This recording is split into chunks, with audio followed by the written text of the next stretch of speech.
Ayurveda Brasil Podcast, a medicina que você encontra na cozinha e na rotina. Hoje iniciaremos uma série de 2 episódios para entender por que o corpo inflama e como a Ayurveda trata. No episódio de hoje conversaremos sobre os 7 fatores que causam a inflamação no corpo e vamos direto a eles.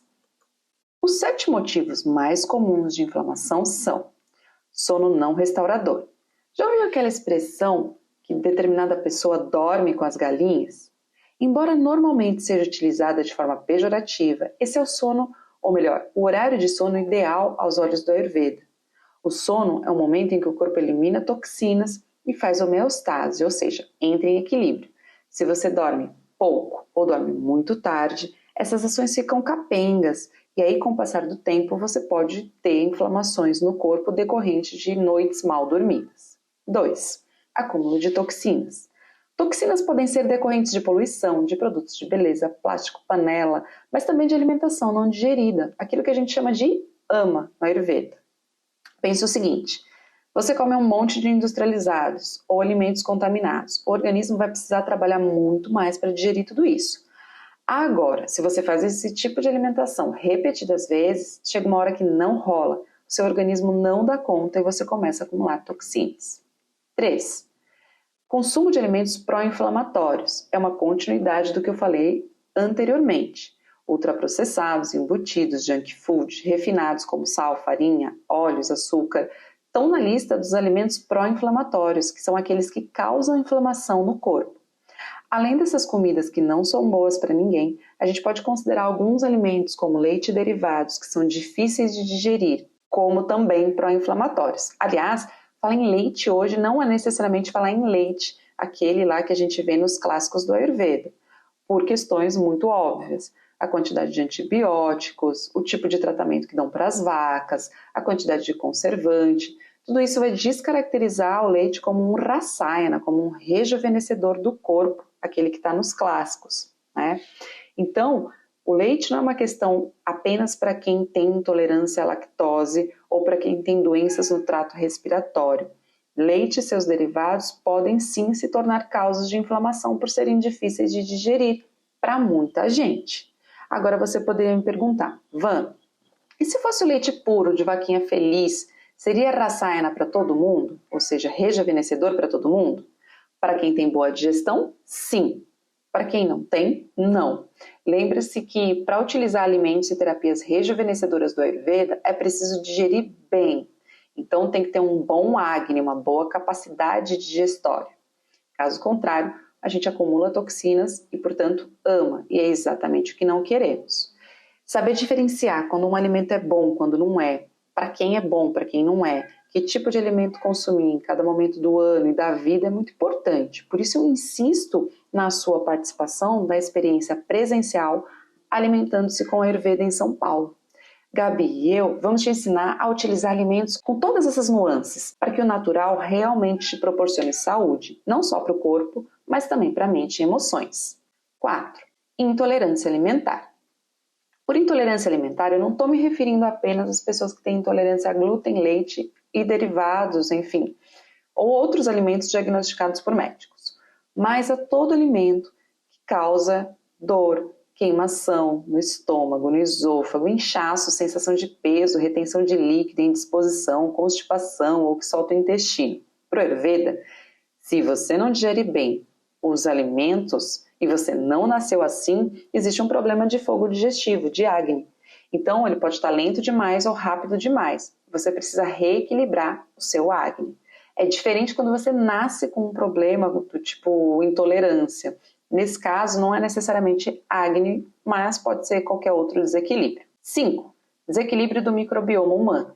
A microbiota intestinal ela é conhecida também como flora intestinal. E ela é um conjunto de micro-organismos, bactérias, fungos, organismos unicelulares, que habitam nessa região do trato gastrointestinal e que contribuem com a digestão de alguns alimentos, de vitaminas, absorção de nutrientes, fortalecimento do sistema imunológico e assim por diante.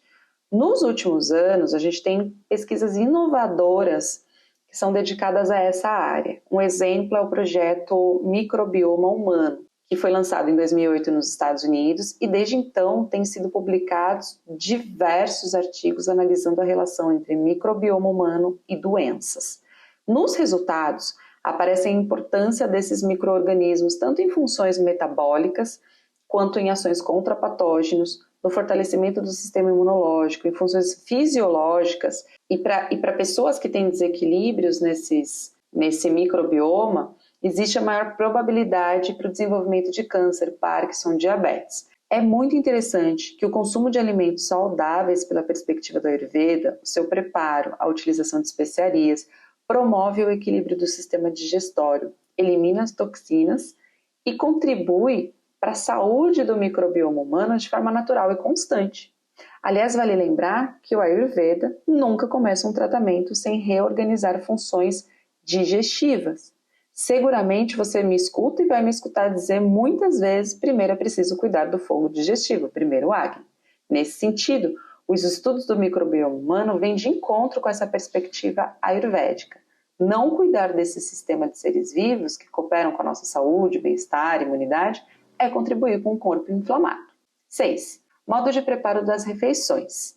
A forma como se prepara os alimentos também é central para melhorar ou piorar os processos inflamatórios. Uma cozinha ayurvédica é aquela que cuida do modo de preparo dos alimentos por completo. A escolha, passando pela combinação adequada, pelo uso de especiarias e também pela energia que depositamos nesse momento de cozinhar. Uma refeição feita com raiva, preguiça, falta de ânimo, tristeza, insatisfação e outros sentimentos ruins contribui não apenas com inflamações, mas também para desequilíbrios de forma geral, pois os alimentos serão indigestos. 7. Falta de oxigenação no corpo. Eu já falei sobre essa questão no episódio 8 desse podcast, mas eu insisto que grande parte das pessoas não utilizam toda a sua capacidade respiratória para suprir o corpo de prana, ou seja, de ar, de energia vital. Aliás, muita gente utiliza cerca de 1/3 da capacidade de ar dos pulmões. Sabe aquela respiração curtinha que parece assim que fica só no peito, aquela respiração que é quase ofegante? É importante ser trabalhada e reequilibrada, porque quanto mais ar você mandar para o seu corpo, mais oxigenação terão nas suas células, mais oxigenação no seu organismo. Portanto, esse processo diminui a quantidade de inflamações que vocês têm. Então, hoje a gente vai parar nesses 7 fatores. Na semana que vem, na terça-feira que vem, então, eu vou falar aí um tanto de como o Ayurveda trata essas inflamações. Então, você já deixa aí notificado, anota para não esquecer e continua aqui comigo na terça-feira que vem. Então, este foi mais um episódio do Ayurveda Brasil Podcast, que vai ao ar terças e quintas, 19 horas. Eu sou Van Gravino, profissional do Ayurveda e do Yoga. Namastê!